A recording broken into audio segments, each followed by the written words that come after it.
Welcome to The Code. Construction, design and engineering. This is India's #1 construction podcast. सबको पता होगा कि पीछे मैंने कुछ इंस्टाग्राम पे प्रोजेक्ट्स और उनकी डिस्क्रिप्शन और उनकी डिटेल शेयर करना शुरू करी थी। इस दौरान उन कई सारे प्रोजेक्ट्स के अंदर एक घर था which has caught the eye of many people actually. अब मैंने वो घर का पोस्ट डाला. It's called the Slender House. If you Google it, I think worldwide people have Googled it and you can find it easily. अब वो post तो कर दिया. जब वो ट्रैक्शन आई और जब वो नंबर ऑफ व्यूज़ आए तो फिर मैंने उनके आर्किटेक्ट जो थे उनको भी, जेंटलमैन को टैग किया, उनकी फर्म को टैग किया. And like I was lucky enough that he texted me.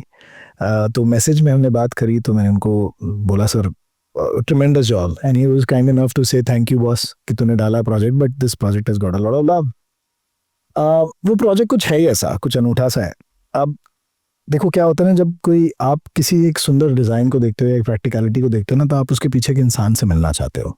तो अंदर से वो इच्छा उस टाइम पे जागी 2 महीना 3 महीना पहले. और आज there is that originality of that manifestation that has come to real life, and I am lucky here कि आज कपिल अग्रवाल जी फ्रॉम स्टूडियो के मेरे साथ बैठे हैं और आज इस सुबह आपके साथ सर कुछ बात होगी. Thank you for coming sir. First of all Thanks, Rishabh, to call me here. I'm very delighted and very happy to meet you and as a person. और ये ना एक बहुत अच्छी अपॉर्चुनिटी मेरे को लगता है कि उस घर के वजह से आपने मेरे को बुलाया और उसकी कहानी के बारे में मेरे को कुछ भी मैं बता सकूं अपने ऑडियंस को, आपको, मुझे बड़ी खुशी होगी. सर उस घर के बारे में तो करेंगे बात. हाँ जी, क्योंकि वो घर तो चलिए मेन टॉपिक है. बट मैं, क्योंकि उस घर का ना साइज बहुत क्रेजी बिग नहीं है, लेकिन मैंने जब आपके प्रोजेक्ट देखे, मैंने आपका काम देखा, तो मैंने रियलाइज करा कि boss you are doing massive scale work. मतलब 40,000 square feet, 50,000 square feet, 30,000 square feet regular है आपके लिए. अब जब ऐसे स्केल्स देखता हूँ और जब मैं स्लेंडर हाउस देखता हूँ तो मैं सोचता हूँ कि कपिल अग्रवाल ने ये काम क्यों लिया होगा. When you have such big projects going on, why would you work on a 20 by 60 plot? तो पहले तो मुझे आप थोड़ा सा ये बताइए sir, tell me about your background, tell me where you've done your education from, tell me about yourself, why did you get into the business of architecture and design? थोड़ा सा just tell us a little bit. So Rishabh, what happened, I graduated from Manipal. It's been 25 years now, more than that, you know, so my practice is for 25 years now. मैं architecture में आना मेरे by default रहा. I wanted to be an artist. बचपन से जब मैं 5 साल के था, my inclination was on fine arts, paintings and doing, you know, winning lot of competitions, going around. So I wanted to be a fine artist. Somehow no destiny होती है, someone suggested कि आर्किटेक्चर भी जो एक अच्छी field है, which is a part of, you know, it's science and art coming together. And you know, हमारी family में कोई होता ही नहीं आर्किटेक्ट. क्या होता है किसी से पूछो, किसी को पता ही नहीं होता. And we're talking in early 90s, you know, when, you know, the excess about knowing a field like this was very, very few, very less people who you could actually ask about. तो सोचा कि जब देखा कि हाँ ये जब you know architecture में ये करना होता है, तो लगा कि ये बड़ा इंटरेस्टिंग है यार, कि यार इसमें आर्ट भी है और इसमें आपका साइंस भी आ रहा है और आपका you know you making something very physical ना. अब आर्ट आप बना रहे हो तो 2 डायमेंशनल में बना रहे हो, बट एक अपॉर्चुनिटी है कि यार आप उस बिल्डिंग को 3 डायमेंशनल में भी बना सकते हो. वाह. तो वो एक 17-18 साल की उम्र में, तो आप नज़रिए में जब देखते हो कि यार आप चाहे बिल्डिंग है, तो फिर आप ये देखते हो यार ये बिल्डिंग तो आर्किटेक्ट नहीं बनाई होगी. तो आपको लगता है कि एक अपॉर्चुनिटी आएगी जब आप एक आर्किटेक्ट बन जाओगे, कि यार आप भी कुछ ऐसा बना सकते हो जो आप देख सकते हो कि यार, और फिर आप देखते हो. So there was a particular episode on, उस समय दूरदर्शन होता था, तो ये तो कोई चैनल तो होते नहीं थे. तो हाई राइज बिल्डिंग का एक एपिसोड आता था, रात को आता था 9, साढ़े 9 बजे, जहाँ पे वो वर्ल्ड के हाई राइज बिल्डिंग्स दिखाते थे.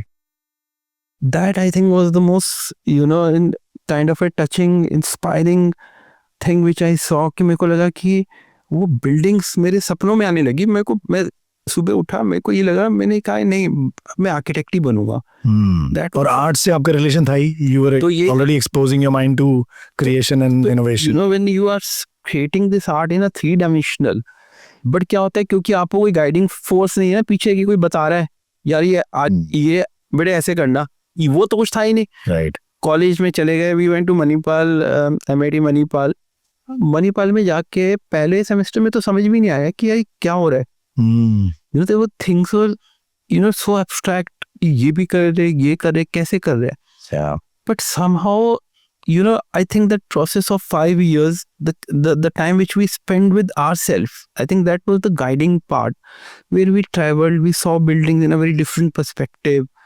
And मैं और मेरे कुछ मित्र थे 5-6, हम सिर्फ डिजाइन की बात करते थे, हम सिर्फ बैठ के बिल्डिंग्स की ऑब्जर्वेशंस करते थे। We used to see, even if we used to go and see a movie, we used to only see the buildings in that movie because we were that passionate.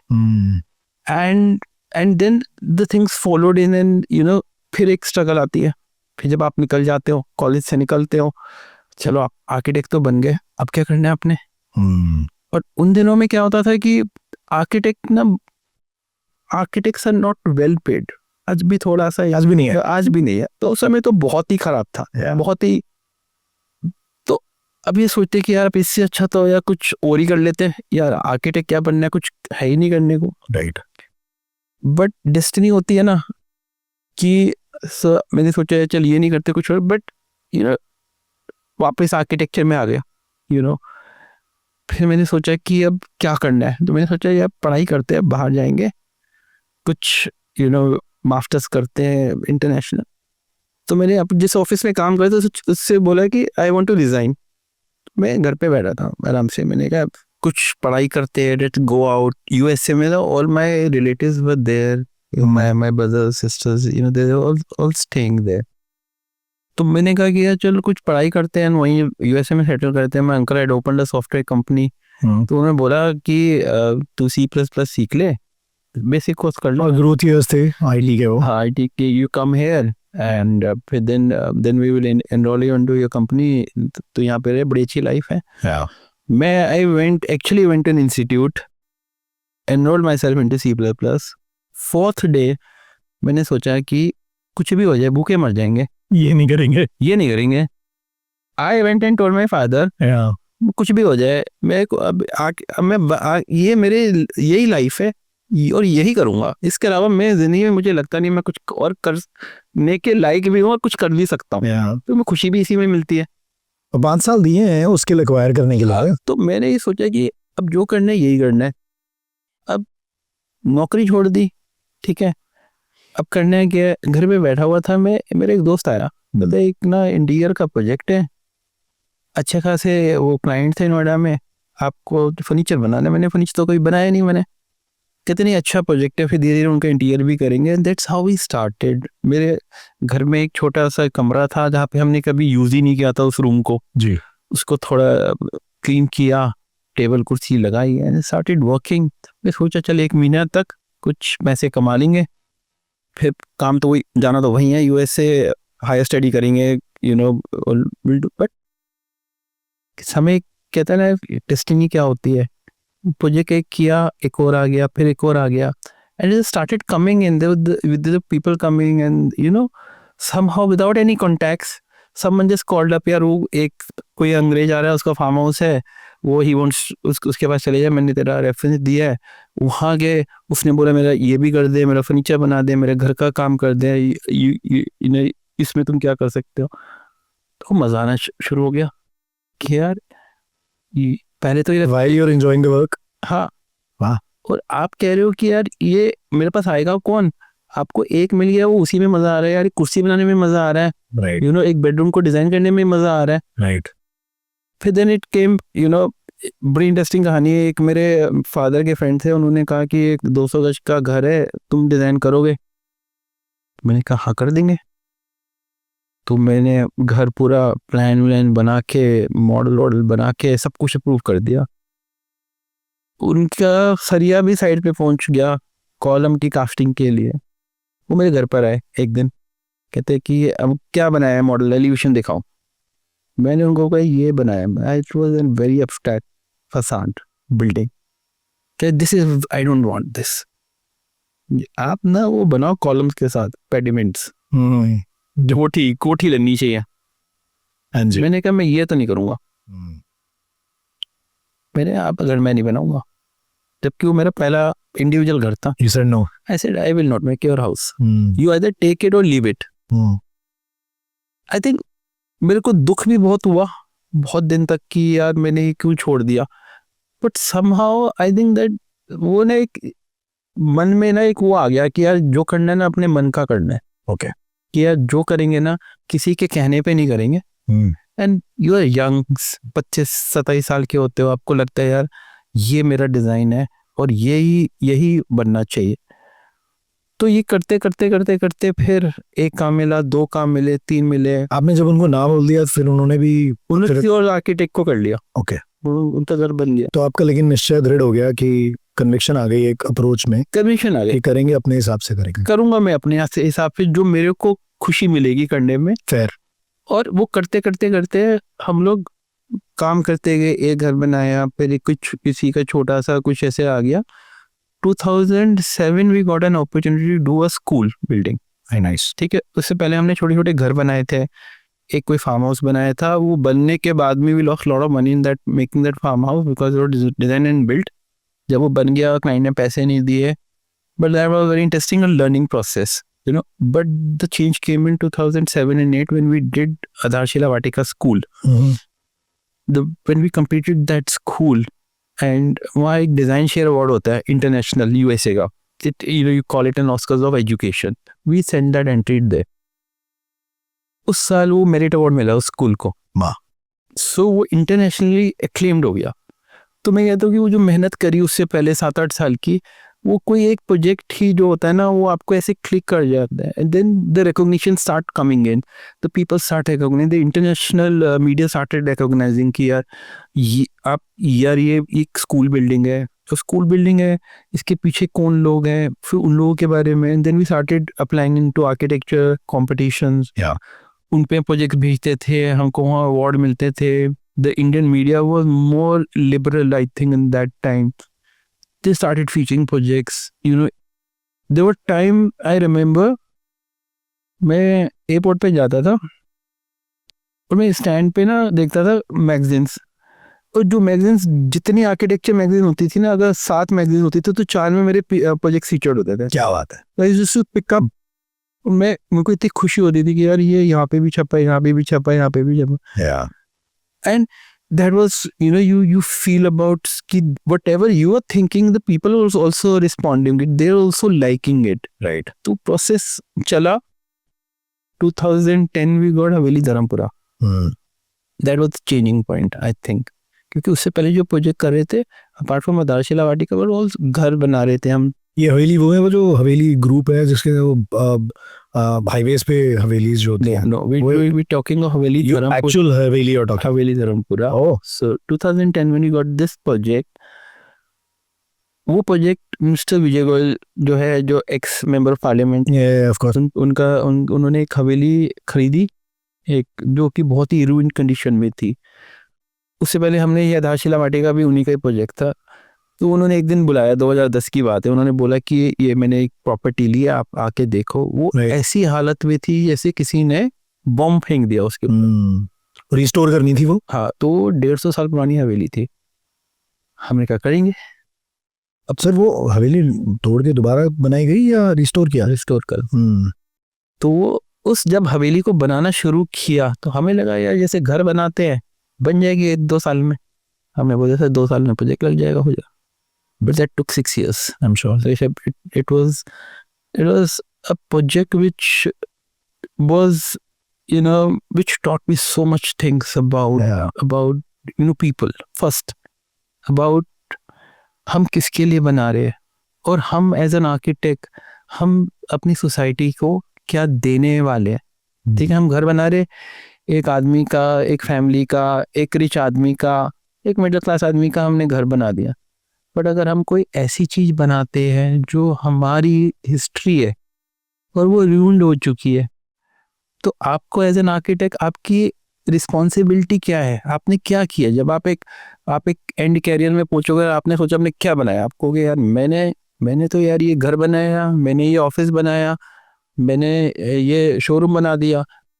But वो तो आपने अपने लिए बनाया ना, लोगों के लिए क्या बनाया आपने, तो एग्जैक्टली, आपने सोसाइटी के लिए क्या दिया. उस कहानी का मायना क्या है, तो वो मायना यहाँ है. So that was Haveli Dharampura is one of that project where Very nice. for a person who has not done conservation architecture, he hasn't learned, he doesn't know about it, he doesn't know about Old Delhi. Adaptive reuse. But उसको जानने का मौका मिला, मेरे ख्याल से मेरे को वो अपॉर्चुनिटी मिली, क्लाइंट ने मेरे को अपॉर्चुनिटी दी, उसने कॉन्फिडेंस दिया कि तुम करके दिखाओ, और उसमें वो उतनी मेहनत उन्होंने भी करी कि चलो मिलके करते हैं. Very nice. एंड हमने क्या किया, आज हवेली धर्मपुरा अगर आप बात करते हो तो ओल्ड दिल्ली में 1000 हवेलीज ऐसी हैं जो बिल्डर आ गए, उन्होंने उसको तोड़ दी, कमर्शियल प्रॉपर्टी बना दी, या वहां पे कोई रह ही नहीं रहा, या वो इतनी हालात उनके खराब हो चुके हैं कि वो कब गिर जाएंगे किसी को नहीं पता. बिल्कुल. तो आपकी क्या रिस्पॉन्सिबिलिटी एज एन आर्किटेक्ट कि आप, ठीक है आपका काम है, आपका प्रोफेशन है वो करना, बट अगर आप दिल से वो काम करोगे कि मेरे को ये बनाना है लोगों के लिए, मेरे को सोसाइटी को कुछ वापस देना है, आप उस इंटेंशन से अगर बनाओगे ना, तो उसमें ना वो मीनिंग ही चेंज हो जाता है. राइट. एक होता है आपने काम दिया कर दिया, एक होता है कि आपने काम लोगों को इंस्पायर करना है, लोगों को देना है सोसाइटी को. तो हवेली धर्मपुरा में 6 साल I had I used to go 3 times a week there just to see कि कैसे करेंगे, क्योंकि ना क्लाइंट को पता था, हमें भी नहीं पता था. पैसे का कंस्ट्रेंट, लोगों का कंस्ट्रेंट, एजेंसीज का constraint, right. And we were able to restore that haveli. और हमें क्लाइंट को भी नहीं पता था कि इसका करेंगे क्या, इतना पैसा लग रहा है, होगा क्या. And that turned out to be जब वो बन गई हमें यकीन ही नहीं हुआ ये हमने बनाई है. एक होता है विजन ही नहीं है, मतलब हम कह रहे हैं बस करते चले जाओ, पहाड़ी चढ़ते जाओ. अब पहाड़ी चढ़ रहे हो, हमको ये नहीं पता ना पहाड़ी के ऊपर जाके क्या मिलेगा. हम ऐसी जर्नी में थे कि कोई पहले पहुंच गया तो बता रहे, हम तो चढ़े जा रहे. तो जब हम गए तो हमें लगा लोगों ने जो प्यार और मोहब्बत उस प्रोजेक्ट को दी, जो लोगों ने उसको समझा कि यार ये कर सकते हो, जिसको मैं समझता हूँ लोगों को इंस्पायर किया, यंग आर्किटेक्ट्स को, हमें कुछ ऐसा करना है. मेरे लिए आई थिंक टेक अवे सबसे बड़ा वो. दूसरा, UNESCO heritage award. It won an UNESCO Heritage Award, a first building in Delhi to win an award. Very nice. So you see the media coverage, which the BBC was covering it, New York Times was covering it, all the newspaper were covering it. It was on the headline. तो ऐसे इतनी मोहब्बत कौन देता है यार. आपने दिखाई तो आपको मिली. Yes. तो ये कुछ ऐसी चीजें होती है जो मैं समझता हूँ कि एज एन आर्किटेक्ट ये नहीं कि मेरा ये जोनर है, मैं यही करूँगा, मेरी ना इसी में ही मास्टरी है, मैं यही सो कहते हैं selfless honest input. It is very similar to जैसे हम भगवान में आस्था रखते हैं ना, तो बिल्कुल वैसा ही सिमिलर है. वो एग्जैक्ट सेम नहीं है तो सिमिलर है, अप्रोच वही है. इनफैक्ट जैसे आप कह रहे हैं ना कि यार बनाते चले गए, सोचा नहीं, चलते चले गए. I think that is also foundation to build a life.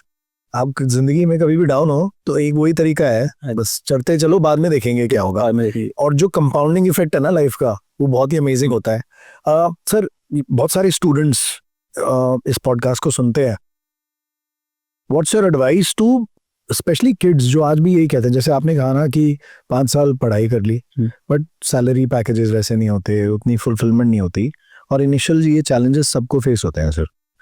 Specially those जिनको मन तो है कि अपनी फर्म चालू करनी है या अपना कुछ करना है, बट वो हिम्मत नहीं जुटा पाते, फैमिली बैकिंग नहीं होती, कोई सपोर्ट करने के लिए या गाइड करने के लिए कोई मेंटोर अच्छा नहीं होता.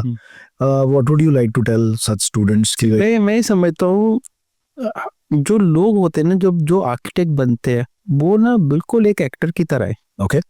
एक तो होता है प्रिविलेज कौन होता है, उसके पास पैसा है या उसके कॉन्टैक्ट है, पीछे से फादर है, चाचा है, मामा है, आर्किटेक्ट है पीछे. एक अनप्रिविलेज्ड होता है पर उसके में टैलेंट होता है. पहली बात है to find that I have a talent. एक ये समझना भी बहुत जरूरी है कि यार मैं थोड़ा ना शायद अलग हूँ, शायद. यस, अपने बारे में जानना जरूरी है कि मैं बनाता हूँ यार वो शायद मैंने देखा नहीं है. ठीक है, तो उसका कन्विंशन होना बहुत जरूरी है, और उसमें मेहनत और उसमें जो पैशन है वो करना बहुत जरूरी है. कि यार मेरे देखो, एक है मेरे पास टैलेंट है, उसको नर्चर भी तो मैं ही करूंगा ना। हम्म, अगर सचिन तेंदुलकर एक ग्रेट बैट्समैन है, राइट, वो ग्रेट बैट्समैन क्यों बना? क्योंकि वो रोज सुबह 5 बजे कंटिन्यूअसली यूज्ड टू प्रैक्टिस। कोई शॉर्टकट नहीं होता लाइफ में, बिल्कुल ठीक You है। have to really work hard on it. That Absolutely. first that you know that I could say a lot of these kids who come to work with me. I tell them that you are hardworking. You have everything in it. Are you creative? Do you have that passion? Continue that creativity. वो सबसे important है कि जानना कि मैं लोगों से थोड़ा अलग सोचता हूँ। समझे? जैसे अब मैं सिंगर हूँ, तो मेरे को ये पता है मेरी आवाज़ अलग है। मेरी आवाज़ ना लोग भी बोलते हैं, मुझे भी लगता है, पर मेरे को मेहनत तो करनी है ना उसमें। करेक्ट, मैं नर्चर तो करूंगा ना, करेक्ट। रियाज तो करूंगा, और उस आवाज के अलग अलग टोन्स, टोनालिटी सब चेक करूंगा, वो तो कि करूंगा। कहाँ तक जा सकता हूँ। कहाँ तक जाऊंगा। तो मेरे हिसाब से आर्किटेक्ट की जर्नी भी वही है, एक सिंगर की, एक एक्टर की, एक स्पोर्ट्समैन की, कि मैं कर सकता हूँ, मैं 100 मीटर भाग सकता हूँ। अब मैं उसकी मेहनत करूंगा, ठीक है। अब मेरे पास शॉर्टकट भी नहीं है कोई, ठीक है, और इजी मनी भी नहीं है। ये this is the toughest field I feel. तो आपने अपने फादर के फ्रेंड के प्रोजेक्ट को, घर को ना बोला, उसके बाद फिर कभी ऐसा हुआ दोबारा कि फिर आपने ना बोला हो, या आज भी ऐसा होता है आपके साथ कि do you say no to a lot of projects? I say no to, I think 60% of the project I say no. That come your way. Because मेरा क्या होता है, मैं किसके साथ काम कर रहा हूँ ना, मेरे लिए वो इम्पोर्टेंट है। इंटरेस्टिंग। बिकॉज मैं समझता हूँ ये एक मैरिज है, it's marriage between an architect and the client. Correct. And वो 2 साल की नहीं है, वो सदियों की है, वो चलती जाएगी। जैसे डॉक्टर फैमिली डॉक्टर होता है ना, तो आर्किटेक्ट भी फैमिली आर्किटेक्ट होता है। तो हम लड़का लड़की मिले, वो सब कुछ सही है, बट हमारी बन नहीं रही उस मीटिंग में। तो अब बेहतर है मना कर दो कि यार हम, या गुड बाय, हम आप और हम बहुत अच्छे थे, गुड बाय, क्योंकि हमारी बनेगी नहीं।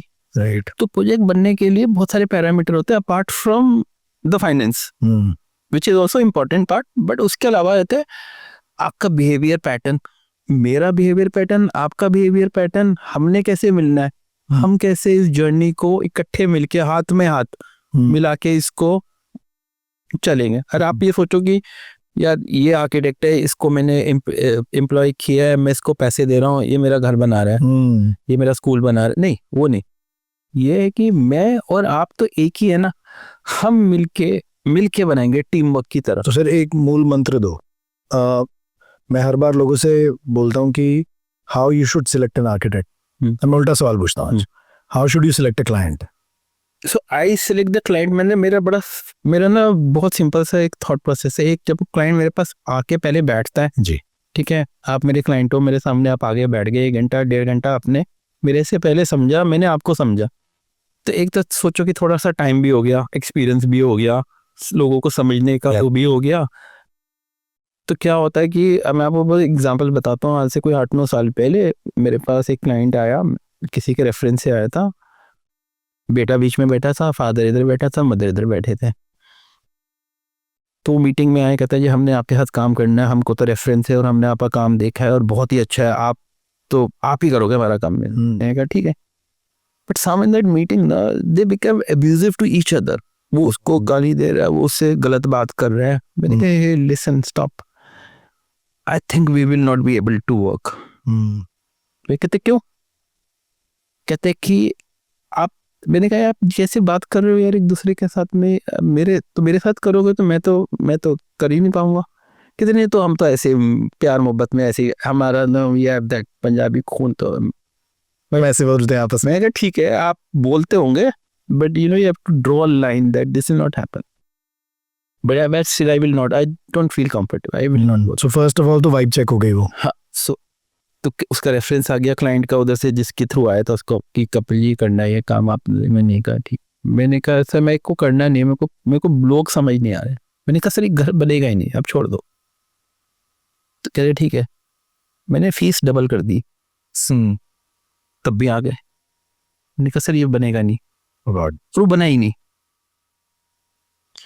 वो घर बना ही नहीं। अब क्योंकि मेरे को इंट्यूशन हो गई यार, ये ऐसे लोगों के साथ आप काम ही नहीं कर सकते। राइट। जो लोगों को आदमी ही नहीं समझे कि मैंने आपको, अब तो आप डॉक्टर को तो डॉक्टर ही समझोगे ना, तो आर्किटेक्ट को आप आर्किटेक्ट क्यों नहीं समझते? मुझे एक बहुत ही सिंपल क्वेश्चन है, आप प्रोफेशनल, आप लॉयर के पास जाते हो तो लॉयर को आप बिल्कुल रिस्पेक्ट से बात करते हो कि आपका, क्योंकि आप फंसे हुए हो। डॉक्टर के पास जाओगे तो आप फंसे हुए हो, यार मेरी जान बचाए। एग्जैक्टली, यहाँ फ्रीडम है। आप सीए के पास जाओगे तो आपको पता है यार मेरा हिसाब करेगा। अरे हम तो आपकी खुशी में शामिल हो रहे हो, वो तो आपकी प्रॉब्लम सॉल्व कर रहे हैं, हम तो आपकी खुशियां क्रिएट कर रहे हैं, आपके घर बना रहे हैं, करेक्ट। आपकी बिल्डिंग बना रहे हैं जिसमें आपकी पूरी जिंदगी निकालोगे। तो आपको उतना पोलाइट और उतना you should be happy meeting an architect. you're a part of growth with them. we creating something which आपकी नेक्स्ट 2 जनरेशन उस जगह पे रहेगी। तो आपको तो उनके माइंडसेट को शेप करेगी। तो आपको आर्किटेक्ट की तो रिस्पेक्ट उस डॉक्टर से भी ऊपर देनी चाहिए, मैं समझता हूँ। तो आपके लिए तो क्या बना रहा है वो, आपके लिए आपके सुख और दुख की जगह बना रहे हैं जहाँ पे आप रहोगे। I stay in a house, my grandfather built it and every day I feel so grateful to him that he made that house for us. So that is important. घर डिजाइन करते हुए या कोई भी पब्लिक स्पेस या commercial space design करते हुए, institution design करते हुए, हर तरीके का इमोशन डिफरेंट होता है। Do you think? या होते हैं, बिल्कुल होते हैं। And I'll tell you with respect to all the people that I've understood at this age now, मैं कम से कम 100-150 बिल्डर हाउसेस बनाए मैंने। ओके। मेरे को ना बिल्डर हाउसेस बनाने में ना कोई इशू नहीं है। ठीक, मुझे किसी ने एक बात बोली थी बहुत पहले स्टार्टिंग में, so when you do a creative work तो उसको बैलेंस करने के लिए ना आपको कमर्शियल काम भी करने हैं। Okay. पैसा will come from here and ये वाले काम को ये फुलफिल करेगा। फिर तो मैंने उसकी एडवाइस समझ ली, मैंने कहा हाँ यार ये कोई बड़ा आदमी बोल रहा है ये बात, तो इसको कर लेते। तो मैंने कहा कि अच्छा क्या बिल्डर हाउसेज भी बनाते हैं यार, तो हम साल में 25-30 बिल्डर हाउसेज बना रहे हैं। ओके। फिर मेरे को एक चीज समझ में आई कोविड के टाइम पे, यानी बैठ के अपने टाइम मिला, मैं सोचा यार कर क्या रहा हूँ, मैं क्यों बना रहा हूँ। तो मेरे को एक चीज समझ में आई, जब मैं बिल्डर हाउस बनाता हूँ ना तो मैं कमर्शियल एंगल से बना रहा हूँ। बिल्डर का कमर्शियल एंगल है कि पैसे बचाने हैं, बिल्डिंग अच्छी बनानी है, बेचनी है और काम खत्म हो गया। करेक्ट। ठीक है, जो एज अ प्रोडक्ट वो ऐसा सेलेबल प्रोडक्ट होना चाहिए। तो बुराई तो उसमें भी नहीं है। आप एक चीज बना रहे हो, ठीक है, पर जब आप घर बनाते हो आप उनके इमोशंस के साथ अटैच हो गए ना। करेक्ट। वो लोग कौन है, आपको वो एंड यूजर ही नहीं पता ना, वो तो उसका इसमें नहीं पता। करेक्ट, वो ब्लैंक है, तो उनकी शक्ल ही नहीं पता कौन है वो, उनका करेक्टर नहीं पता, उनकी पर्सनैलिटी नहीं पता।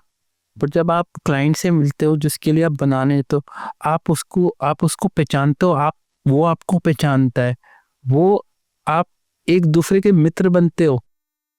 और उसकी जो जर्नी है वो बहुत ही अमेजिंग है कि आपने उनके इमोशंस, उसकी पर्सनैलिटी, उनके थॉट्स को समझ लिया। करेक्ट। अब आप भी उन्हीं का ही पार्ट हो।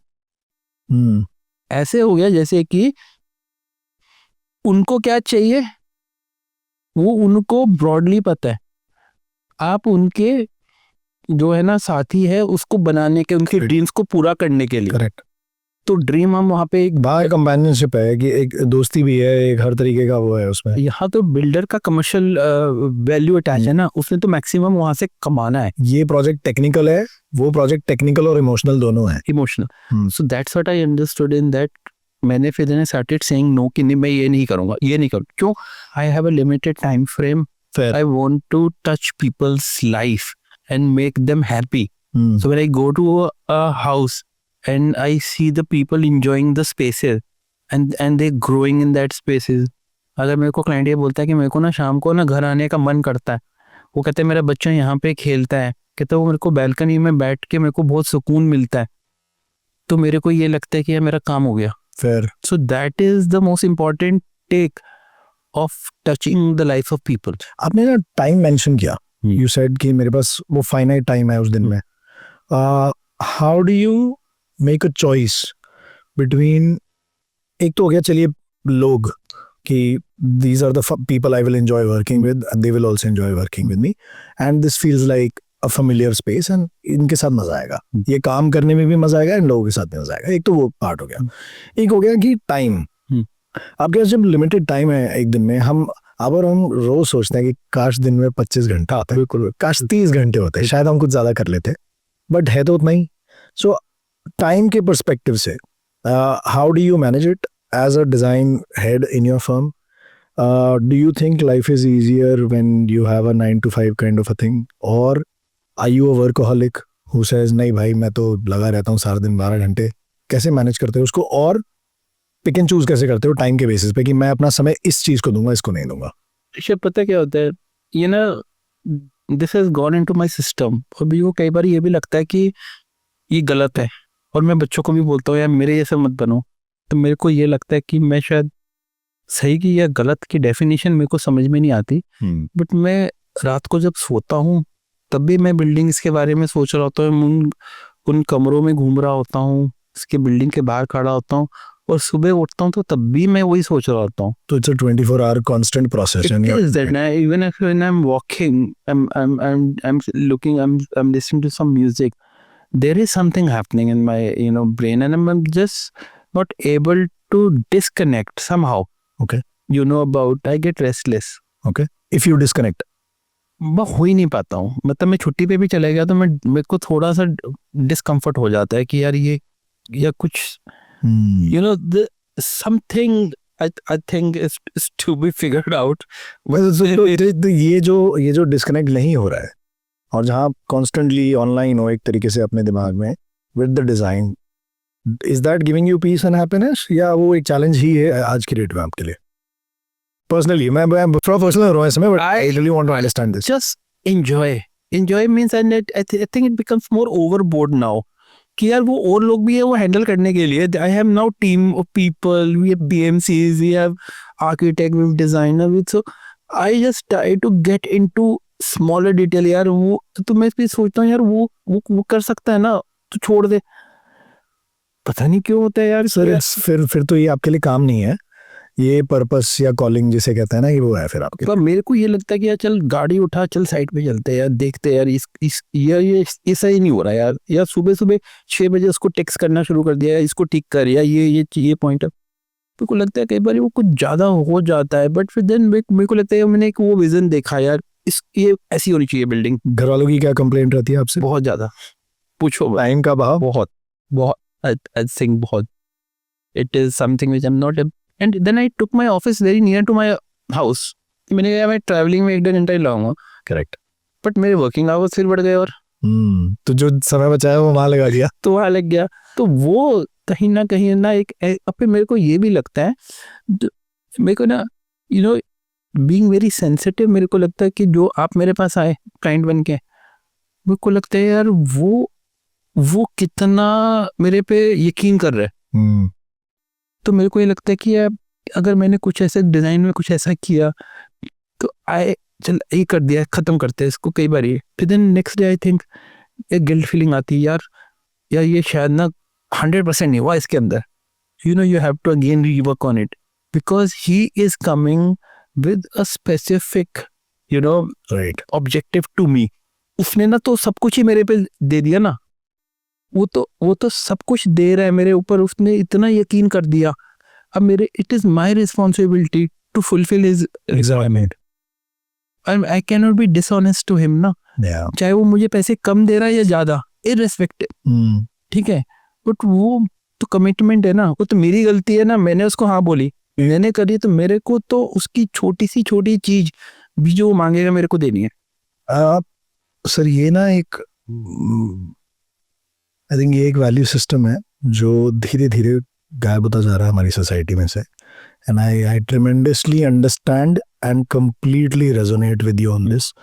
जो अकाउंटेबिलिटी जिसको हम कहते हैं ना, कि किसी और की जिम्मेदारी रखना, और उस एम्पैथी के साथ कि देखो वक्त उसका भी है, जगह उसकी भी है, और जिम्मेदारी मेरी है. और कई बार उसमें पेन ज़्यादा मिलता है, फ्रूट कम मिलता है, but I completely resonate with it. और ये नेक्स्ट जेन में अब धीरे धीरे कम हो रहा है. नहीं ऋषभ, बहुत. अब देखो मैं कहता हूँ, ये जो लोग अगर दूसरा सोचते हैं, मैं इस पॉइंट को थोड़ा सा ट्विस्ट कर लेते हैं. ठीक है, हाँ ओके.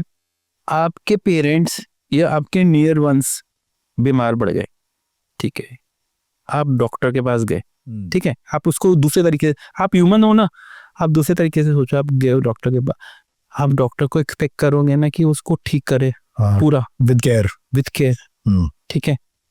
सो वो आप डॉक्टर से एक्सपेक्ट कर सकते हो, और आप खुद आप आर्किटेक्ट हो, तो ये आपको भी सोचना है ना कि वो भी आपसे क्या एक्सपेक्ट कर रहा है, करेक्ट। कि आप भी 100% दो ना उसके काम को, ठीक है ना। अब वो कैसा भी हो, मैं कहता हूँ कि बहुत बारी क्लाइंट भी गलत होते हैं, इरिटेटिंग होते हैं, बदतमीज भी होते हैं, वो तो आपकी चॉइस है ना। मैंने जैसे बोला वो आपकी चॉइस है कि आपने उसके साथ काम करना है नहीं करना, कई बारी मजबूरी भी होती है। करेक्ट। बट अगर आपने उसके साथ बॉन्डिंग हो गई कि यार चल मैं तेरा काम करूँ, फिर लुकिंग बैक नहीं है, फिर कोई लुकिंग बैक नहीं है। आप आपकी प्रॉब्लम उसको समझा सकते हो। मैं भी पहले लेता था, मैं बैठ के समझाता हूँ, देखो सर यहाँ पे ये गलत है, यहाँ पे मैं गलत हूँ, यहाँ पे आप गलत हैं। वो हम एक कन्वर्सेशन के साथ में उस चीज को रिजॉल्व कर सकते हैं, राइट।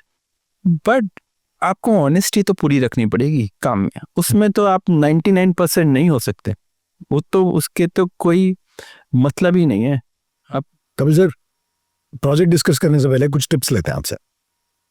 घर किसी का भी हो, फैमिली डायनामिक्स कैसा भी हो, नंबर ऑफ मेंबर्स कितने भी हो, ज़्यादा मेंबर्स होंगे तो ज़्यादा बड़ा एरिया बनेगा, कम होंगे तो शायद कम एरिया बनेगा, बट ऐसे कौन से 3 फीचर्स हैं घर में जो हमेशा होने चाहिए हर घर में?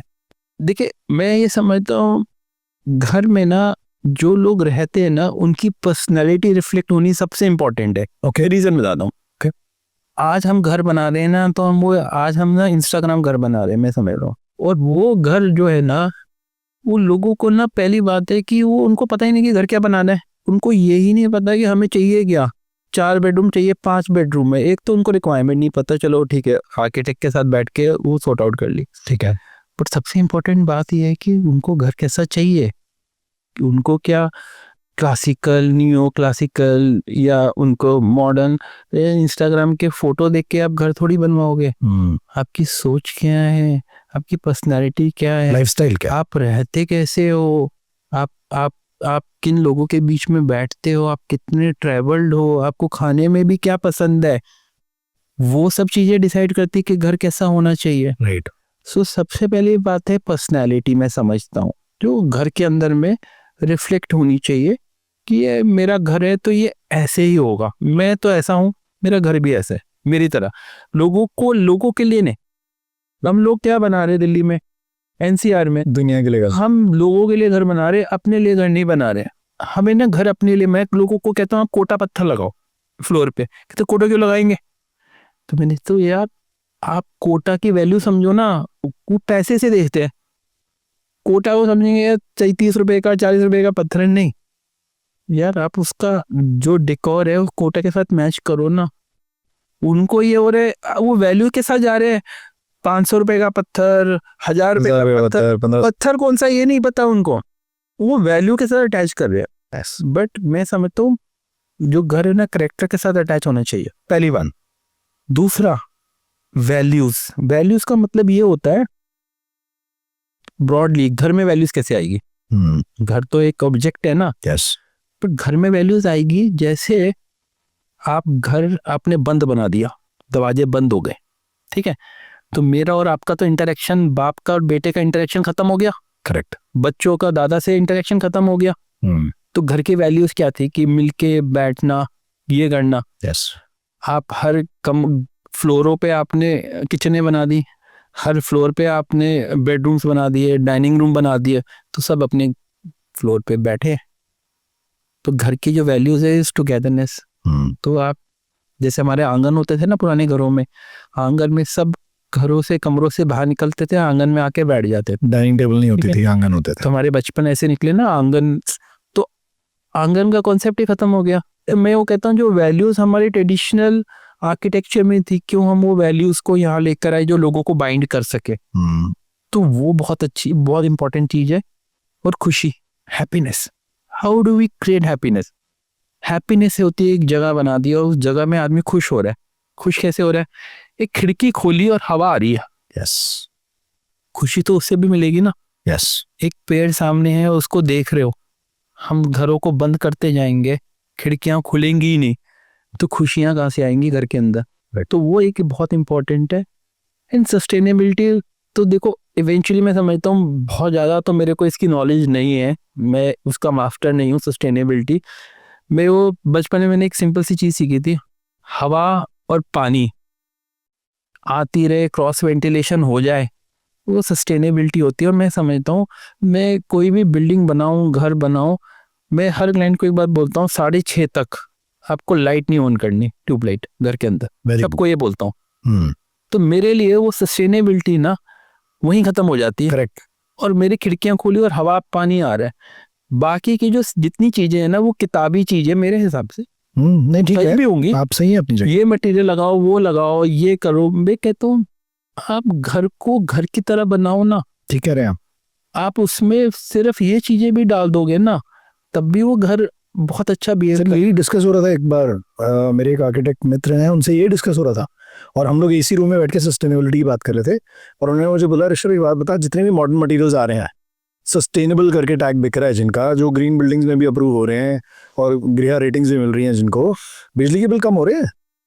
अगर तेरी बिल्डिंग का बिजली का बिल बन रहा है, बढ़ रहा है उतनी स्क्वायर फुटेज में, तो सस्टेनेबल नहीं हुआ ना।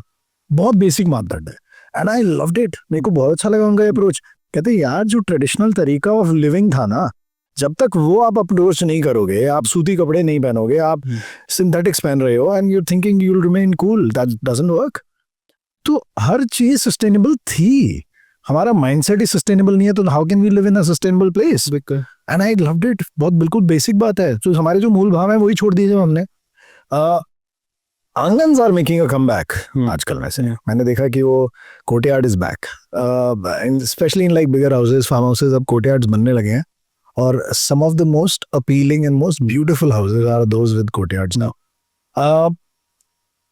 सर, इतना डिज़ाइन एक्सपीरियंस होने के बाद, इतने वेरिड लोगों के साथ एक्सपीरियंस होने के बाद, वेरिड प्रोजेक्ट्स के एक्सपीरियंस होने के बाद, आप मुझे एक सवाल का जवाब दो। 20 बाय 60 फुट का घर, जो शायद आपके स्केल के लिए छोटा है, क्यों लिया आपने? उसके पीछे की कहानी क्या है? सो ये जो घर था ना, this was not an intention to make this house. Actually में we were making the client's brother's house. Okay, ठीक है, सो वो घर मॉडल टाउन में था और वो बड़ा घर था। सो उसने बोला कि यार आप वो घर तो ये भी बनाना पड़ेगा। और क्या, तो अब मैंने कहा कि छोटा है, बट कहते अपनी घर तो आपको दोनों भाइयों ओके, पैकेज डील थी ये। डील है सब। ओके, ये पैकेज की ये बनाना पड़ेगा। तो हम अब मना नहीं कर सकते कि यार ठीक है, आप एक क्लाइंट के साथ एक काम कर रहे हो, वो कहेगा यार दूसरे भाई का भी घर बनाना है। तो उनके ना ये बात नहीं कि वो बड़ा प्लॉट नहीं खरीद सकते थे। मैंने उनसे पूछा, सर आप थोड़ा बड़ा प्लॉट ले लो, आपके ब्रदर ने लिया है तो आप क्यों नहीं ले? कहते हम भी ले सकते हैं। कहते वो कपिल जी बहुत सिंपल सी बात है, मैं और मेरी वाइफ और मेरे 2 बच्ची लड़कियां, उनकी शादी हो जाएगी अभी 3-4 साल में। तो फिर हम करेंगे क्या बड़े घर का? तो मैं बड़े घर का करूँगा क्या? ठीक है, तो मेरी रिक्वायरमेंट ही नहीं है कि मियाँ बीवी दोनों एक बड़े से घर में गैप हो जाएंगे, मैं आवाज़ें मारा जा रहा हूँ उसको, वो मुझे ढूंढे जा रही है। ये तो परफेक्ट लैंड है सर। तो मेरे को लगा तो बहुत लॉजिक बात है यार। हम लोगों के लिए 50,000 स्क्वायर फीट के घर बना रहे हैं और वहाँ 5 लोग भी नहीं रह रहे। तो ये तो घरों में दूरियां जो बात करते हैं कि यार एक दूरियां आती है, ये तो घर वो बना रहे हैं यहाँ पे लोगों को नजदीक लेकर आ रहे हैं। यस, तो ये ब्रीफ बहुत मेरे को बड़ा टच कर गया है। मैंने कहा यार ये तो बहुत ही बात तो इन्होंने बड़ी सही करी कि यार इनके पास पैसे की कमी नहीं है, बट इनकी रिक्वायरमेंट ही नहीं है इसकी कि यार हमें जरूरत ही नहीं है। यार मेरे को अगर आप सोचो 4 सीटर गाड़ी में जाना है तो मैं 8 सीटर गाड़ी क्यों लूँ यार? मैं मेरी वाइफ ने जाना, मैं क्या जरूरत है यार 8 सीटर गाड़ी, बड़ी गाड़ी लेके जाऊँ यार, जो पीछे की सीटों में किसी ने बैठना ही नहीं है। तो मेरे को लॉजिक समझ आया। फिर भी मेरे को डाउट था कि यार ये घर कैसे बनाएंगे 20 बाई 60। पर इन्हें कहानी बहुत ही बदल गई जब जो क्लाइंट की वाइफ ने एक दिन मेरे को मिलने आई एंड शी सैट डाउन। वो अपनी डॉटर्स को लेकर आई and she started talking about घर के बारे में। कहानी जिसको कहते हैं ना, हिस्ट्री कहते हैं। वो कहते हैं कि हम इसी जगह पे मॉडल टाउन में रहते थे 20 साल पहले, हम नोएडा शिफ्ट कर गए बिजनेस की वजह से। Now we are coming back to our same place. So we are very excited about coming back to our roots, about the people where we used to stay. पहली चीज। दूसरी चीज कहते हैं my father who expired in COVID, जब उनको हमने ये बात बताई तो इतने खुश हो गए कि बेटे तुम आप पे मॉडल टाउन में आ रहे हो। तो वो जो कनेक्ट था ना, कि एक इमोशनल कनेक्ट होता है कि यार राइट कि एक घर का जो कनेक्ट होता है कि एक आदमी जब इतना इमोशनल हो जाता है उस बात को बताते हुए, पर वो बात आपको भी टच कर गई, सेंसिटिविटी उस प्रोसेस की, तो आपको लगता है यार हाँ यार ये काम तो मुझे करना चाहिए। जैसे मैंने आपको हवेली धर्मपुरा का बताया कि नहीं यार कुछ भी हो जाए ये तो मेरे को करना ही है। तो मैंने को ये लगा कि इररिस्पेक्टिव ये साइट छोटी है या इसमें और जो भी चीजें होंगी, नहीं, मेरे को लगा ये क्लाइंट का जो कनेक्ट है ना ये बहुत जबरदस्त है। तो मैंने कहा कि यार हम ये जर्नी को एक्सप्लोर करेंगे, हम देखेंगे कि यार हमने नहीं करा इतना छोटा, करके देखते हैं यार उसमें मजा आएगा। ये वजह। इंटरेस्टिंग। इस घर का मायना बड़ा हो गया, plot size didn't matter then. हाँ जी हाँ जी। So the house is basically built in for 5 members, जिसमें हस्बैंड वाइफ है, उनकी 2 बेटी हैं और उनके फादर हैं। So the age group is for 3 generation. So the father and the client husband wife जो मिडिल एज है उनके 275 से लेके 15 साल की उम्र तक के जो लोग हैं उनके एज ग्रुप के ये घर है। तो जब क्लाइंट आए तो उनका ब्रीफ ना बहुत सिंपल था, दे जस्ट वांटेड 4 थिंग्स। उन्होंने ब्रॉडली जैसे बताया ना, तो मैंने ना डिफाइन कर दिया, values, happiness, connectivity and sustainability. जी। अब वैल्यूज जो होती है, घर की जो वैल्यूज होती है, वो वैल्यूज आप कैसे क्रिएट करते हो, जो जिन वैल्यूज के साथ वो क्लाइंट रहता है, जो उनका एक बचपन से जो जिस कल्चर में रहे हैं, वो कहते हैं कि यार हमको ना हमारी जो है ना, अगर हमको ये चीज़ पसंद है, हम दिवाली पर गए इकट्ठे मिले, या मैं यहाँ बैठा हूँ तो मैं अपने फादर को देख रहा हूँ, या मेरी बेटियाँ ऊपर में बैठी हैं तो हम एक दूसरे कम्युनिकेट कर, मैं आवाज़ दी तो बोला यार वो लड़की आ गई, बाहर आ गई, तो मैंने वो मेरे को चाहिए, मैं नहीं चाहिए लोग ना कमरे बंद हो, और कमरे ना बंद कमरों में वो अंदर ही वो बैठे हुए, जो नॉर्मली आजकल घरों में इंडियन हाउस होल्ड में यही होता है। हाँ। कि पेरेंट्स एक आवाज लगाते हैं और आ जाता है इंसान। तो वो कहते हैं कि हम एक सिंगल फ्लोर में रहते हैं, अब वो सिंगल फ्लोर से अब हम एक 4 स्टोरी की बिल्डिंग में आ रहे हैं जी। तो कहीं हमारी वो जो वैल्यूज है, इकट्ठे बैठने की, खाना खाने की, बातें करने की, पूजा करने की, कहीं वो वैल्यूज तो नहीं खत्म हो जाएगी, डिस्कनेक्ट ना हो जाए। आप ना उसको मेंटेन करके चलना। तो मैंने कहा हाँ ये तो बहुत है। फिर हैप्पीनेस आया। अब हैप्पीनेस तो कहने में तो बड़ी अच्छी बात है यार, हाँ हैप्पीनेस है, तो हैप्पीनेस को आप कैसे क्रिएट करोगे यार, बड़ा बड़ा एक सब्जेक्टिव सा मैटर है। ट्राई टू जाता मैं तो यार सर मैंने ना एक बड़ा अच्छा पत्थर लगाया, आपको उसको देखो आपको खुशी मिलेगी, पर नहीं मिलेगी, उससे खुशी नहीं मिलेगी। सो ये हैप्पीनेस क्रिएट करने सबसे मुश्किल काम है। देयर इज अ सोल, जैसे हम गाने सुनते थे पुराने, 50 के 60 के 70 के गाने सुन लो, आपको आज भी लगेंगे यार कि वो कितनी खुशी देते, कान में ईयरबड लगाए और आप घंटों सुनते रहो। करेक्ट। आज का गाना अभी अच्छा लगेगा, 2 महीने बाद मैं पूछता हूँ लोगों से आपको अच्छा लग रहा है वो गाना, तो वो कहेंगे नहीं लग रहा, तो अपनी कोई नया आ गया। तो हैप्पीनेस ना वो वेरिड हो रही है।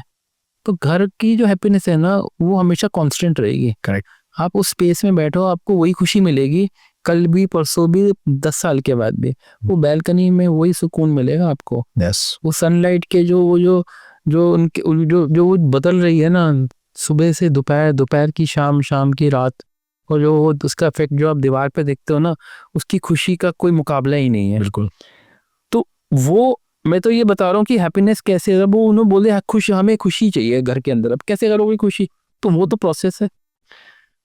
कनेक्टिविटी जैसे मैंने बोला, जैसे क्लाइंट बोलते कनेक्ट करना है घर को कनेक्ट नहीं करना, लोगों को कनेक्ट करना है उस घर से, उसके उस मीडियम को यूज कर कि अपने घर ऐसा बना दिया जो लोगों को कनेक्ट कर गया। एंड सस्टेनेबिलिटी हाँ बहुत जरूरी है, सबको करनी चाहिए, बट सस्टेनेबिलिटी का मतलब मैं ये समझता हूँ कि घर ह्यूमंस की तरह ही बिहेव करे, जैसे हम लोग एक इंसान है, वो हम भी तो सस्टेनेबल है ना, जो भी बिल्डिंग भी वैसी सस्टेनेबल है। बिल्कुल।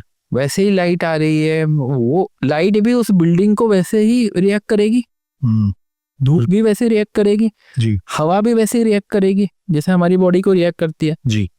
तो वो भी वैसी ग्रो करनी चाहिए ना, वैसी एज करनी चाहिए जैसे ह्यूमंस एज करते हैं। तो बिल्डिंग का भी प्रोसेस वही है, तो वही सस्टेनेबिलिटी है। सस्टेन बिल्डिंग सस्टेन कर रही है ना, मेन सस्टेन। उसकी लॉन्जेविटी बढ़ेगी, उसकी लाइफ बढ़ेगी, एनर्जी बढ़ेगी उसके अंदर। लोगों से तो बनते हैं घर।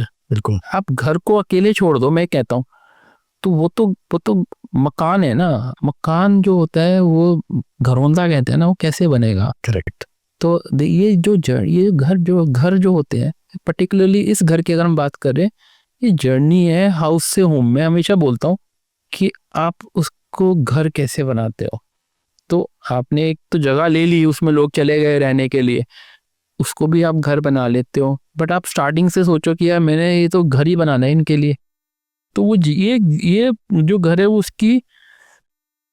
उसका प्रोसेस है हाउस से होम में, कि आपने शुरू किया था हाउस था जब बात करी जी। बट वो प्रोसेस में करते करते वो होम बन गया। ठीक है, अब जो सबसे इम्पोर्टेंट बात है वो इसका सेक्शन है। जी। सेक्शन कैसे है कि जो साइड है वो एक तो छोटी इतनी है 20x60। हाँ जी। अब जब आप 20x60 की बात करते हो तो 8 फुट की जगह तो सर्विसेज में चले गई। करेक्ट। एक तो आपके पास बचा क्या? 12x60। तो प्लॉट में जो लिविंग स्पेस है, यूजेबल स्पेस है, वो तो 12 फीट ही है बची बाय 60 फुट। राइट। अब 12 फुट 60 को आप कैसे एक घर में कन्वर्ट करोगे? क्योंकि वो तो ट्रेन की तरह बन गई ना, एक डब्बा। तो इसका ये सेक्शन है, ये बहुत इंपॉर्टेंट है। What we have done is कि हमने ना इसकी ना विंडोज खोल दी। मतलब अब घरों में ना दीवारें नहीं है, या बेडरूम्स में ना दीवारें नहीं है, वहाँ विंडोज है।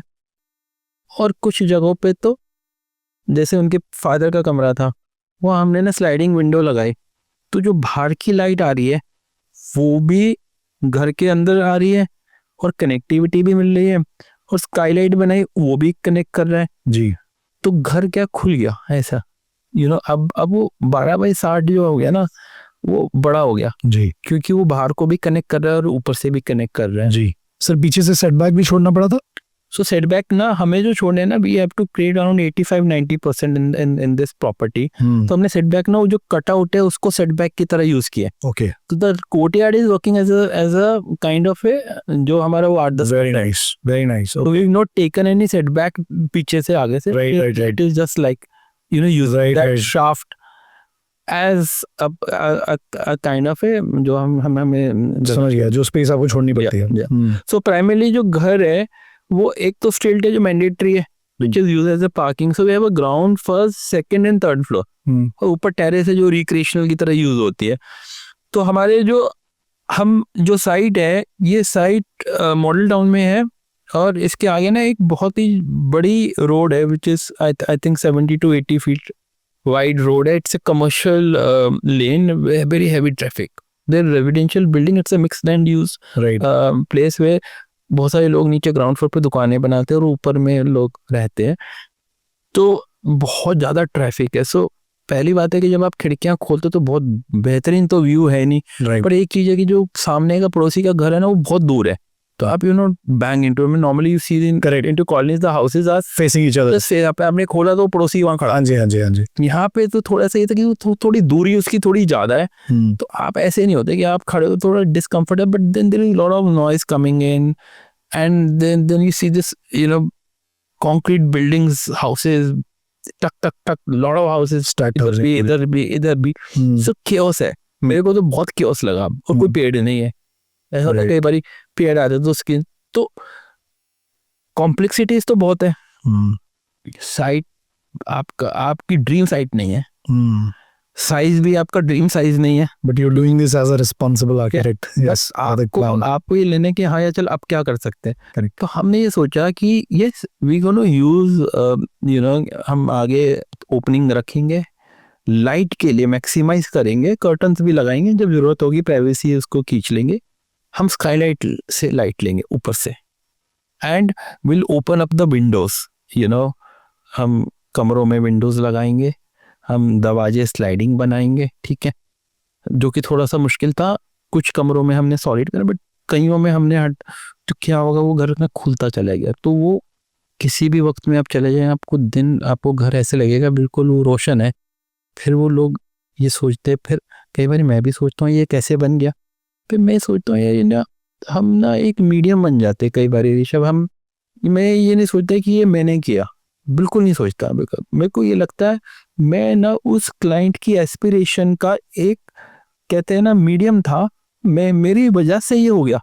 राइट। जैसे पंडित ने पूजा करा ली ना दो लोगों की, मैंने तो बस उतना ही किया। मैंने नहीं किया ये उसने मेरे से करवा लिया। I was just binding two things together. Interesting. ठीक है, तो ये अब हम आते हैं, अगर हम साइड पर आते हैं, जैसे मैंने बोला ये पीछे सर्विस लेन थी जी तो वो भी बेहतर था, हमको वहां से भी लाइट अच्छी आती थी। जी। एंड दोनों तरफ प्लॉट थे, तो वो अब हमारी बिल्डिंग ऐसे ऐसे सैंडविच हो गई। तो स्टिल्ट पर आते हैं। सर एक बात बताओ, आपके क्लाइंट का क्या रिएक्शन था जब आपने उनसे कहा कि हम एरिया कम बनाएंगे लेकिन वील लिव बेटर?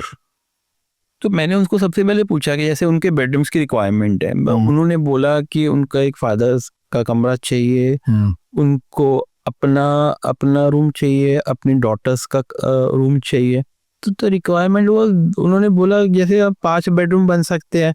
मैंने कहा सर 4 पर ही रुकते हैं ना, कोई गेस्ट आ भी गया तो वो गेस्ट इधर रुक जाएगा उधर रुक जाएगा।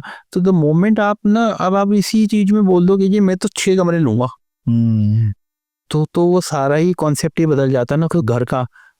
फिर तो आपको फैफे वाली बात है, उनकी एक requirement part of conversation, we have to tell them कि सर देखो ये आपको घर बनाना है ना, तो यहाँ तो आपको कंस्ट्रेन करना ही पड़ेगा कि यार ये नहीं कि मैं एक कमरा क्यों चाहिए आपको, वो कमरा क्या वजह है उसकी, रीजन आउट करना। तो रीजन आउट ना, इट्स अ कन्वर्सेशन ना। यार नहीं यार सर जरूरत नहीं है, अगर आपको घर अच्छा चाहिए ना तो एक कमरा थोड़ा कम करो।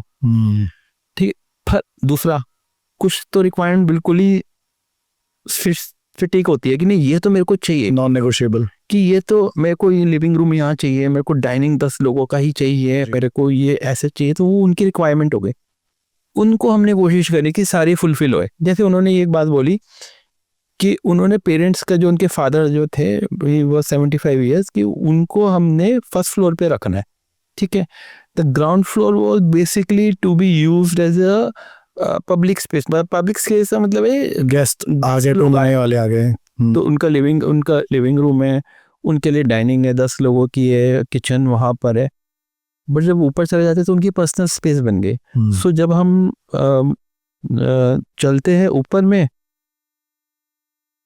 ग्राउंड फ्लोर की जैसे मैंने बात करी, तो हमने लिविंग रूम बनाया, डाइनिंग स्पेस बनाई और पीछे किचन रख दी।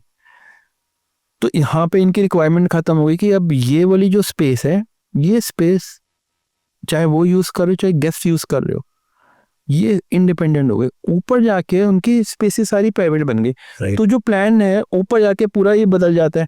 जब हम ऊपर चलते हैं तो ये अब उनका फादर्स का कमरा आ गया फर्स्ट फ्लोर पे, तो उनका बेडरूम रखा हमने आगे में, और फ्रंट में एक बैल्कनी स्पेस क्रिएट करी जहाँ पे उनका मन करे तो आप आके बैठ सकते हैं, या पड़ोसी से बात कर सकते हैं, या हवा अच्छी ले सकते हैं। इसमें हमने ना एक बड़ा छोटा सा ना ट्विस्ट किया। जब हम प्लानिंग कर रहे थे, हमने जो पीछे का पार्ट है जहाँ पे उनका एक बैठने की जगह, एक डाइनिंग स्पेस है और एक पेंट्री दी है, हमने ना कॉरिडोर को ना स्टैगर कर दिया। तो जो ये कॉरिडोर ना, जैसे हमने इसको स्टैगर किया ना, ये वाला पार्ट, ये नीचे की स्पेस को ना एक ब्रिज बना दिया। तो आप ऐसे भी देखते हो और ऐसे भी देखते हो, और जो स्टेकेस है वो एकदम से खुल जाता है। राइट। तो you just tweaking a very small design element, की आपने ना कॉरिडोर को एक जगह पे नहीं रखा, सबको एक कॉरिडोर को आपने शिफ्ट करके थोड़ा सा ऑफ सेंटर कर दिया। तो आपको घर ना खुलता चला जाता है कि छोटी सी स्पेस है बट आप इधर भी देख रहे हो और आप इधर भी देख रहे हो। पर जब आप डिजाइन कर रहे होते हो ना, आपको ये तो लगता है कि हाँ यार ये स्पेस अच्छी रहेगी, पर जब आप एक्चुअल साइट पे देखते हो ना, तो आपको उसका वॉल्यूम और उसका कनेक्टिविटी समझ में आती है कि आप कैसे बनाओगे। तो वो जो है ना, वो एक्चुअल साइट पे जाके समझ में आए कि हाँ यार ये कनेक्ट, कई बार ये लगता है शायद गलती कर दिया यार, ये यहीं रखते हैं ना तो कोर्टयार्ड बड़ा लगता है, बट नहीं, वो कई बार ये नहीं होता कि हमेशा ही सही होता है, बट इधर तो बहुत ही बढ़िया हुआ। तो जब हम सेकंड फ्लोर पे पहुंचते हैं तो उनकी डॉटर है, दोनों 17, 18, 20 साल की होंगी। तो एक का रूम रखा आगे में, एक का रूम रखा पीछे में। इवन आप ये सोचो बच्चों की एस्पिरेशन होती है ना, हमको बाथ टब चाहिए, वो बाथ टब भी इस मतलब आप एक मिडिल क्लास फैमिली की एस्पिरेशन होती है ना, वो सारी पूरी करने की कोशिश करिए इस घर में। वो बच्चे का बाथ टब भी है इसके अंदर में, उसको झूला चाहिए था, वो झूला नहीं आ पाया, एक उसको बैठ के रीडिंग की स्पेस चाहिए थी, सब कुछ जो सोच सकते हो ना आप कि मेरे को इस मेरे कमरे में मेरे घर में ही होना चाहिए, वो सब डालने की कोशिश करिए। तो अब क्या करते हैं कि इस केस में हमने क्या किया, जो हमारा वो जो कॉरिडोर था उसको वापस अपनी जगह पे ले, ओके, उस फ्लोर पे, उस वाले पे सेकंड फ्लोर पे। तो हम्म। क्या किया कि जब आप उस फ्लोर पे खड़े हो तो जो नीचे वाला जो ब्रिज है जो स्टैगर्ड किया था, आप उसको ऐसे देख खड़े होके नीचे देखते हो, तो कनेक्टिविटी आपकी डबल हो गई। करेक्ट।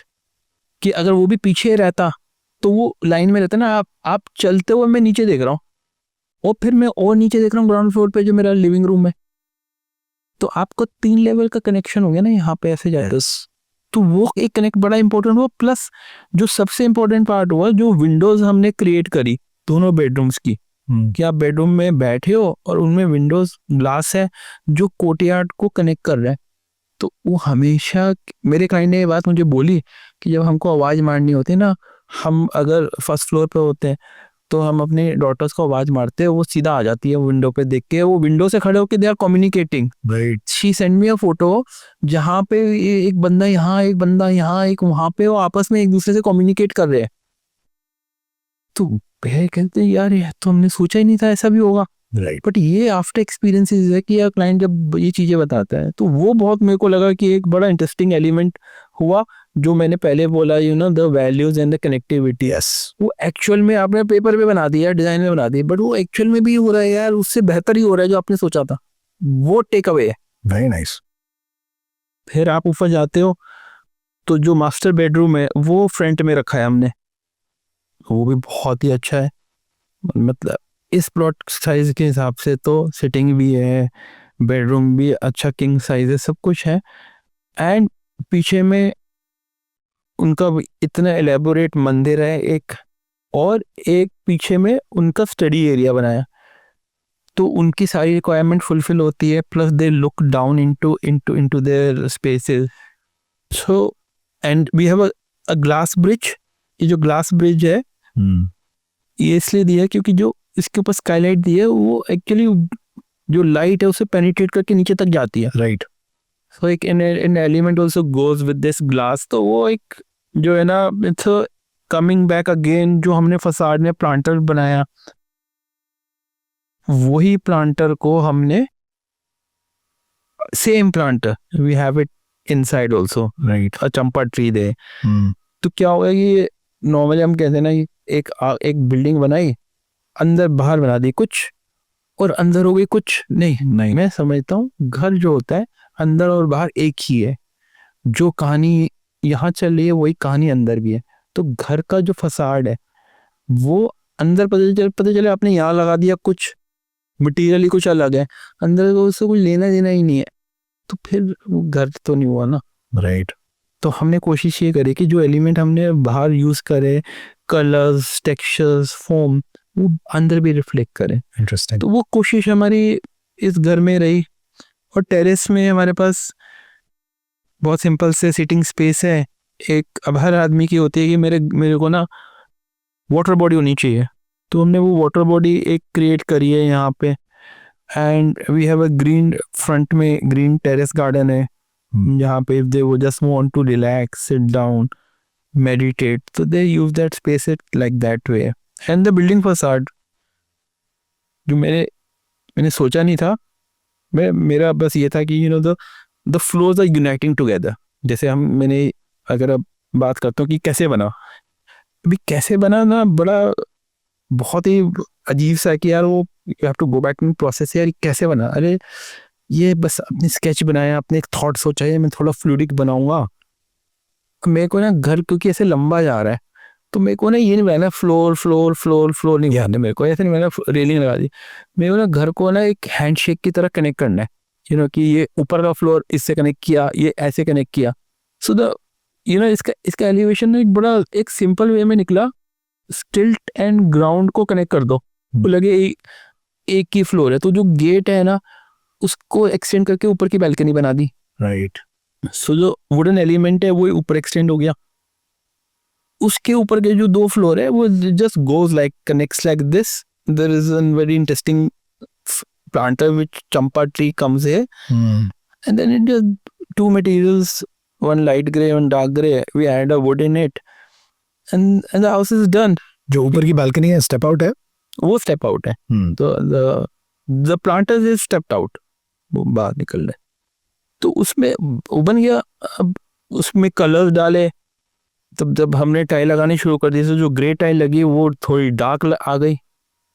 फिर हमने करके देखा तो हमें ये लगा कि यार नहीं यार ये आज सही नहीं लगेगी। फिर हमने भी scraped off the tile and then we put a lighter tile there, grey tile. Okay. तो फिर वो अच्छा हुआ कि वो हो गया, नहीं तो फिर मेरे को लगता है वो इतना खूबसूरत नहीं लगता जो कंट्रास्ट आ रहा है कलर्स के बीच। And that's how the house, and then we add greens into it and then the house comes together. Talk to me about the tree of life painting, कि उसका कॉन्टेक्स्ट क्या था, फैमिली की story से कैसे tie हो रहा है वो। सो अब हुआ क्या कि जब जब जब क्लाइंट आए, उन्होंने बोला कि ये हमको ना यहाँ पे we need to have some art work here. तो हमने बहुत सारे आर्ट वर्क पे वर्कआउट किया। One particular I thought that कि पहली बात है कि उसमें बहुत सारे ना कलर्स नहीं होने चाहिए, मतलब the background has to be white, because you know what we looking at the painting which is say 15 feet high by 8 feet in a space like that. तो क्या वो पेंटिंग जो हम बनाएंगे क्या वो ऐसी हाईलाइट हो गई कि पता चले पेंटिंग ही दिख रही है, और we have a small painting एक लगा दी तो पता चले कि बाकी फ्लोर से दिख नहीं रही। तो प्रोपोर्शनेटली तो पेंटिंग का साइज तो ये हो गया कि हाँ ये बड़ी होनी चाहिए, करेक्ट। बट वो पेंटिंग क्या होगी, हम ये सोचते रहे, हम ऐसे कुछ एब्स्ट्रैक्ट आर्ट करे, कुछ वो करे। Then we thought with between the client and us that हमने सोचा कि हम ट्री ऑफ लाइफ बनाते हैं इसके ऊपर में, जैसे तो वो थोड़ा सा ट्रेडिशनल वे में रहेगा। तो हमने एक आर्टिस्ट को पकड़ा, तो हमने वो ट्री ऑफ लाइफ को क्रिएट करना शुरू किया। तो जो ट्री ऑफ लाइफ क्रिएट किया तो क्लाइंट कहते हैं यार इसमें हम अपना कुछ पर्सनल टच डालना चाहते हैं। तो मैंने कहा ये तो बहुत अच्छा है, no, because the thing is this painting will be seen in from all the living spaces, the bedroom in the house, it become the focus, right. तो हमने कहा कि ये जो ट्री ऑफ लाइफ है, द क्लाइंट ने अपनी story line बताई पूरी, वेरी इमोशनल। वो जो कहते हैं कि ना आपने एक चीज देखी और आपको वो कहानी पूरी समझ में आ गई, वो ये पेंटिंग उस घर के लोगों को बाइंड करती है। This is what it is all about. तो इसमें ना एक बड़ी बड़ी बड़ी खूबसूरत सी कहानी है कि ये सिर्फ एक पेंटिंग नहीं है, मतलब आप उसको नज़दीक से जाके जाते हो, उसको समझते हो, तो ये पता चलता है यार ये तो यार ये पूरा घर इसी में सिमटा हुआ है, इस कहानी के अंदर, इस पेंटिंग के अंदर में। और उस चीज को आप रोज देखते हो तो आप सोचो कि आपका कनेक्ट, आपकी सारी चीजें जिनकी मैं बात करता हूँ, वैल्यूज, कनेक्टिविटी, वो सारा इसी में समा गया, खत्म हो गया। Your house becomes your home. या होम। सो अब इसमें अगर हम बात करते हैं, जब क्लाइंट ने कहानी बताई तो ये पेंटिंग बनाई, तो इसमें क्या हुआ कि जो क्लाइंट की मदर थी, शी डाइड इन 2019। तो हमने ने कि ये फ्लावर बनाया, उसमें उनकी डेट ऑफ बर्थ है, which represent that she stage in their heart हमेशा। तो वो डेट ऑफ बर्थ उसके अंदर लिखी है। दे विल व्हेनेवर दे सी, उनको लगेगा यार वो हार्ट है उनका, मतलब दिल, उस फूल का जो दिल है ना, फूल की तरह, वो उनकी मदर है। फिर there are 4 parrots which represent the clients 4 childhood friend और उनके सिबलिंग्स। सो जब वो 4 पैरेट देखते ना मिले बैठे एक टहनी पे, तो एक दूसरे के हैं, हम दोस्त है, हम चाहे उड़ गए दूसरे देश चले गए, दूसरी जगह चले गए, बट हम 4 मित्र हैं, हम 4 वो बहन भाई हैं। तो वो ये जो 4 जो है ना, ये पैरेट्स, बर्ड्स, ये उसको रिप्रेजेंट करते हैं। फिर क्लाइंट ने जब बताया कि जो उनकी जो डॉटर है, एक का नाम है तरुणी, एक का नाम Vanya, which represents sun and butterfly. So it is one corner and the second corner just kind of completes the circle. That means they say that both the girls complete their family. You know, so starting at one circle, just complete that. So that is the family get completed because of them. Then एक तो इतनी emotional बात उन्होंने बताई कि जो उनके father थे, जो father in law of the client, जिनके मैंने आपको बताया कि जो बिल्डिंग जब उन्होंने खरीदी इतने खुश हुए कि वो आएंगे, कोविड में ही डाइड. तो वो ना क्लाइंट ने बताया कि वो ना माला पहनते थे, तुलसी जी की टीका लगाते थे. उन्होंने बोला कि उनको हम पेंटिंग में कैसे डालें, तो वहाँ पे गरुड़ बनाए, गरुड़. तो जो गरुड़ थे वो जो है उनको सेम माला पहनाई तुलसी की, और जो उनकी आंखें डिट्टो सेम उनके फादर की तरह गरुड़ की आंख बनाई, और वो वहाँ बैठे हैं, वो रिप्रेजेंट कर रहे हैं कि वो उनको देख रहे हैं वहाँ पे बैठ के. You know, he is watching all of them. So it just represent Garud as client's father-in-law. तो वो वहाँ पे टहनी में बैठ के उनको देख रहे हैं.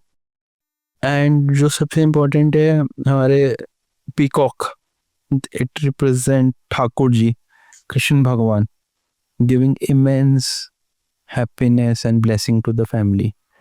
सो द द पेंटिंग, ये पेंटिंग नहीं है, ये पेंटिंग में कहानी है, और ये कहानी ना लोगों को जोड़ती है. और वो जब भी उसको देखते हैं, जैसे कुछ भी होता है तो कहते हैं यार ये हमारा सोल है घर का. So this is what is the house is all about. आप चीज़ों को लेकर आते हो अपने, आप उनको पहली बात है समझते हो, तो उसके लिए ना सेंसिटिविटी होनी ना बहुत जरूरी है ऋषभ. कि अगर मैं सोचूं यार ये बना दो यार, तुम ये पेंटिंग है, नहीं, you have to get involve in it. आपको उनके इमोशंस को ना एक ह्यूमन की तरह समझना पड़ेगा, या उनको क्या चीज़ चाहिए, उनके इमोशंस क्या है, उनकी सेंसिटिविटी क्या है, और आपने फिर उनको, फिर वो आपकी बन गई है. जो सुबह भी वही है, रात को भी वही है, आप उनके लिए और उनकी तरह सोच रहे हो. So this is the house is all about that. यार